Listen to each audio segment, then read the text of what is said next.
Welcome to పూరా local film updates. నేను మీ హేమమాలిని. మరి ఇవాల్టి ఫిల్మ్ అప్డేట్స్ లో ఏమున్నాయో ఇప్పుడు చూసేద్దాం.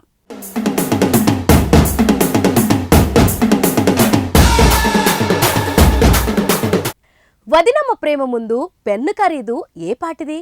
ఇంతకీ ఏ పెన్నో ఇప్పటికే అర్థమైపోయింది కదా, అదేంటో చూసేద్దాం.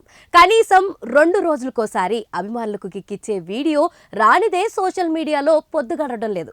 అంతగా పవన్ కళ్యాణ్ ఫ్యాన్స్ వీటికి అలవాటు పడి మా పనులు మేం చేసుకోవాలా లేక ఉదయం నుంచి రాత్రి దాకా ఇవి చూసుకుంటూ మురిసిపోవాలా అంటూ సుతారంగా తమ హీరోని మందలిస్తున్నారు.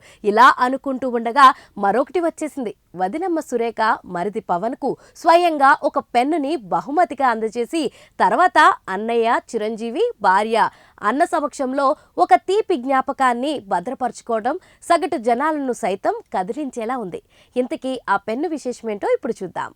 సుప్రసిద్ధి మౌంట్ బ్లాక్ కంపెనీ తయారు చేసిన వరల్డ్ డిజ్నీ స్పెషల్ ఎడిషన్ ఇది. దీని ఖరీదు ఆన్లైన్ ఇండియన్ సైట్స్ ధరల్లో అక్షరాల 2,53,000 రూపాయలపై చీలకగా చూపిస్తుంది.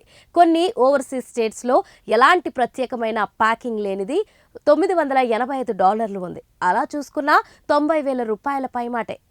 రేటుదేముంది కానీ తల్లిలా అభిమానించే వదిన ఇంత ప్రేమగా ఇచ్చిన కానుకకు వెలకట్టడం సాధ్యమా? ఈ మధుర క్షణంలో భాగమవుతున్నప్పుడు చిరు కళ్ళల్లో ఆనందం గురించి చెప్పేదేముంది? కెమెరాకు దొరకని తడి ఉండనే ఉండదు. ఈ కలం ఏం రాస్తుందో, ఎవరి తలరాతలు మారుస్తుందో కాలమే నిర్ణయిస్తుంది. డిప్యూటీ సీఎంతో పాటు పంచాయతీరాజ్ లాంటి కీలకమైన శాఖలు నిర్వహిస్తున్న పవన్ కళ్యాణ్ ఇకపై రాజకీయంగా చాలా బిజీ కాబోతున్నారు. రోజు 10ల సంఖ్యలో అధికారిక దస్త్రాల మీద సంతకాలు చేయాల్సి ఉంటుంది. అవన్నీ ఈ పెన్నుతో చేస్తాడో లేక జీవితకాలం జ్ఞాపకం కాబట్టి ఇంట్లో శాశ్వతంగా భద్రపరుస్తాడో చూడాలి. ప్రస్తుతం అభిమానులకు జనసేన అధ్యక్షుడి రాజకీయ విశేషాలు తప్ప కొంతకాలం సినిమాలను మర్చిపోయేలా ఉన్నారు. జనసేన విజయం అలాంటిది మరి.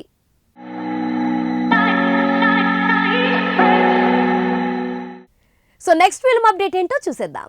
రెట్టింపు స్థాయిలో రష్మిక పారితోషికం. ఇంతకీ ఏంటా కదా ఇప్పుడు చూసేద్దాం. బాలీవుడ్ జెండా పాతాలని అక్కడి దర్శక నిర్మాతలు వెంటపడాలని సౌత్ హీరోయిన్లు ఆరాటపడటం సహజం. ఇది దశాబ్దాల కాలం నుంచి ఉన్నదే. విజయశాంతి నుంచి పూజా హెగ్డే దాకా ఎందరో కథానాయకులు అక్కడ ముద్ర వేసుకునేందుకు ప్రయత్నించారు. కానీ సక్సెస్ అయిన వాళ్ళు చాలా తక్కువ. 2 ఏళ్ల క్రితం 2022లో అమితాబ్ బచ్చన్ గుడ్ బై ద్వారా నార్త్లో తెరంగేట్రం చేసిన రష్మిక మందనకు డెబ్యూనే డిజాస్టర్ పలకరించింది. అయినా సరే నిరాశ పడకుండా సిద్ధార్థ్ మల్హోత్రాతో మిషన్ మజ్నూలో మూగమ్మాయిగా నటించింది. డైరెక్ట్ ఓటీటీ రిలీజ్ అయినా పాజిటివ్ ఫీడ్బ్యాక్ రాలేదు. దెబ్బకు డబుల్ నిరాశ. గత డిసెంబర్లో వచ్చిన యానిమల్ ఒక్కసారిగా తన జాతకాన్ని మార్చేసింది. రణబీర్ కపూర్ వైలెంట్ యాక్టింగ్ కి ధీటుగా తొనక్కుండా నటించి మార్కులు ఆఫర్లు 2 కొట్టేసింది. మురుగదాస్ దర్శకత్వంలో సల్మాన్ ఖాన్ హీరోగా యాక్షన్ మూవీ సికిందర్ ఒప్పుకున్న సంగతి తెలిసిందే. దీని రెగ్యులర్ షూటింగ్ వచ్చే నెల నుంచి మొదలు కానుంది. ముంబై టాక్ ప్రకారం ఈ పాన్ ఇండియా మూవీకి గాను రష్మికకు ఇచ్చిన పారితోషికం 13 కోట్ల దాకా ఉందట. ఇప్పటిదాకా తన కెరియర్లో ఇదే అత్యధిక మొత్తం. 4 నుంచి 7 కోట్ల మధ్యలో తీసుకున్న శ్రీవల్లికి ఇది భారీ మొత్తం.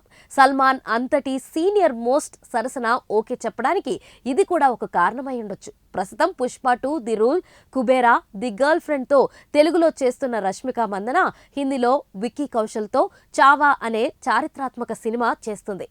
ప్రతిదీ క్రేజ్ ఉన్న ప్రాజెక్ట్ కావడంతో డిమాండ్ మామూలుగా లేదు. ఇప్పటికిప్పుడు డేట్లు కావాలన్నా దొరికే పరిస్థితి లేదు. జూలైలో సెట్స్ పైకి వెళ్లబోతున్న సికిందర్లో క్రేజీ యాక్షన్ ఎపిసోడ్స్ ఉన్నాయట. రష్మిక ట్రైనింగ్ తీసుకుంటుందని తెలిసింది. ప్రస్తుతం శివకార్తికేయన్ సినిమా చివరి దశ చిత్రీకరణలో మురుగదాస్ బిజీగా ఉన్నాడు.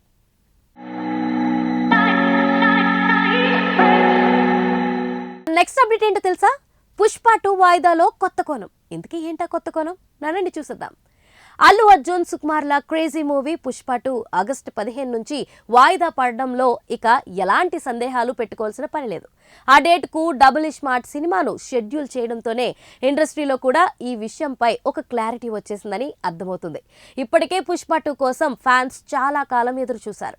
ఇప్పుడు మరోసారి వాయిదా అనేసరికి తట్టుకోలేకపోతున్నారు. ప్రధానంగా షూటింగ్ ఆలస్యం కావడమే పుష్ప 2 వాయిదాకు కారణమైనప్పటికీ వేరే ఫ్యాక్టర్స్ కూడా కొన్ని ఈ నిర్ణయానికి కారణమైనట్లు తెలుస్తుంది. అందులో ఓ ఫ్యాక్టర్ ఆసక్తి రేకెత్తించింది.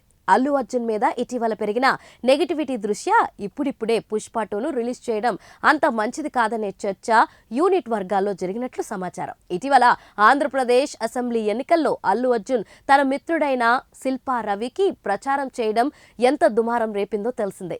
ముందు ఈ విషయాన్ని అందరూ మామూలుగానే చూసినా తర్వాత అది పెద్ద వివాదంగా మారింది. మెగా అభిమానుల్లో బన్నీ మీద బాగా నెగిటివిటీ పెరిగిపోయేలా చేసింది పరిణామం. ఎన్నికల ఫలితాలు వచ్చాక బన్నీ సోషల్ మీడియాకు మరింతగా టార్గెట్ అయిపోయాడు. వైసీపీ వాళ్లను ఎలా టార్గెట్ చేస్తున్నారో బన్నీని అదే స్థాయిలో లక్ష్యంగా చేసుకుంటున్నారు. సోషల్ మీడియాలో ఓ హీరో పట్ల నెగిటివిటీ ఎక్కువైతే ఏం జరుగుతుందో బాలీవుడ్ లో లాల్ సింగ్ చడ్డా లాంటి సినిమాలు ఉదాహరణగా నిలిచాయి. అలాగే బన్నీ నెక్స్ట్ రిలీజ్ పుష్ప 2ను టార్గెట్ చేస్తారనే భయాలు టీంలో నెలకొన్నాయి.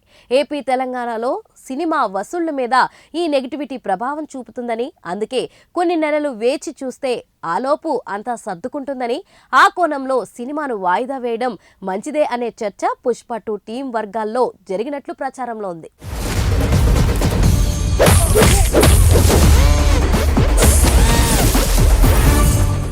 మరి మన ఫిల్మ్ అప్డేట్స్ లో నెక్స్ట్ అప్డేట్ ఏంటో తెలుసా?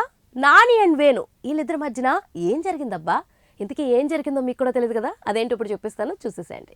న్యాచురల్ స్టార్ నాని, బలగం వేణు దర్శకత్వంలో నిర్మాత దిల్ రాజు ఓ సినిమా ప్లాన్ చేసుకుని నెలలు గడిచిపోయాయి. కానీ ఇప్పటిదాకా ఆ దిశగా ముందడుగు పడలేదు. తాజాగా ఈ ప్రాజెక్ట్ క్యాన్సిల్ అయ్యిందనే టాక్ ఇండస్ట్రీ సర్కిల్స్ లో బలంగా తిరుగుతుంది.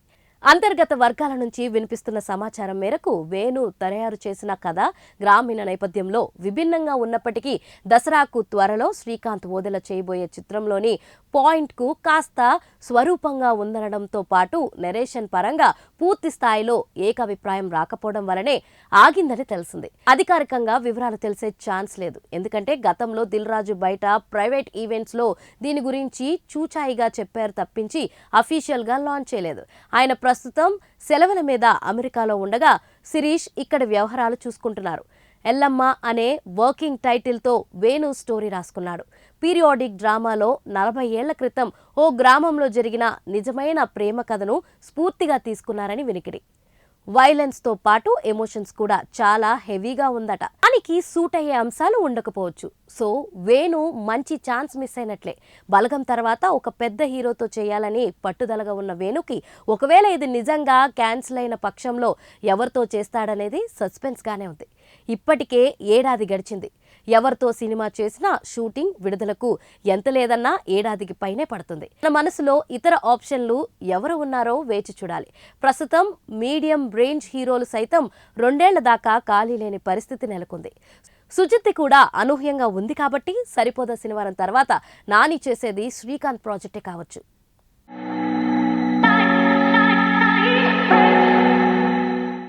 ఫిల్మ్ అప్డేట్స్ లో మన నెక్స్ట్ అప్డేట్ ఏంటో చూసేద్దాం. తారక్ ఒకటైతే సేతుపతి 25. అర్థమైందా? అదేంటో ఇప్పుడు చూసేద్దాం.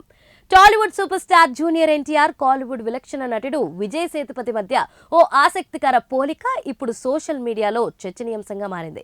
6 ఏళ్ల వ్యవధిలో వీరి కెరియర్లో వచ్చిన మార్పు చూసి సినీ ప్రియులు ఆశ్చర్యపోతున్నారు. 2018లో తారక్ 28వ సినిమా అరవింద సమేత రిలీజ్ అయింది. ఇప్పుడు 2024లో తారక్ 30వ సినిమా అయిన దేవర రాబోతుంది. ఈ 6 ఏళ్ల వ్యవధిలో మధ్యలో జూనియర్ ఎన్టీఆర్ నుంచి వచ్చిన ఏకైక రిలీజ్ RRR మాత్రమే. మరోవైపు విజయ్ సేతుపతి వ్యవహారం చూస్తే అతను 2018లో తన 25వ చిత్రం సీతాకత్తిని రిలీజ్ చేశాడు. ఈ 6 ఏళ్ల శరవేగంగా సినిమాలు చేసిన సేతుపతి ఈ ఏడాది తన 50వ సినిమాతో పలకరించాడు. అదే మహారాజా. గత శుక్రవారమే ఈ చిత్రం తమిళ, తెలుగు భాషల్లో ఒకేసారి రిలీజ్ అయింది. ఈ చిత్రం మంచి టాక్ తెచ్చుకుని సూపర్ హిట్ దిశగా అడుగులు వేస్తుంది. సోలో హీరోగా సేతుపతి చాన్నాళ్ల తర్వాత మంచి విజయాన్ని అందించిన చిత్రం ఇది.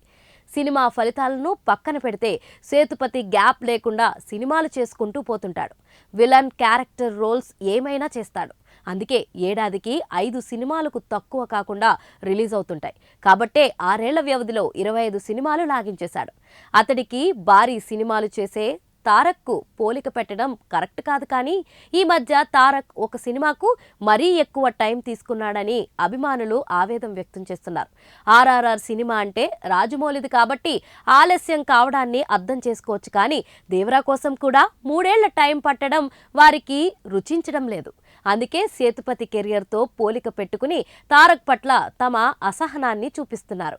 దేవరా సెప్టెంబర్ 27న ప్రేక్షకుల ముందుకు రానున్న సంగతి తెలిసిందే.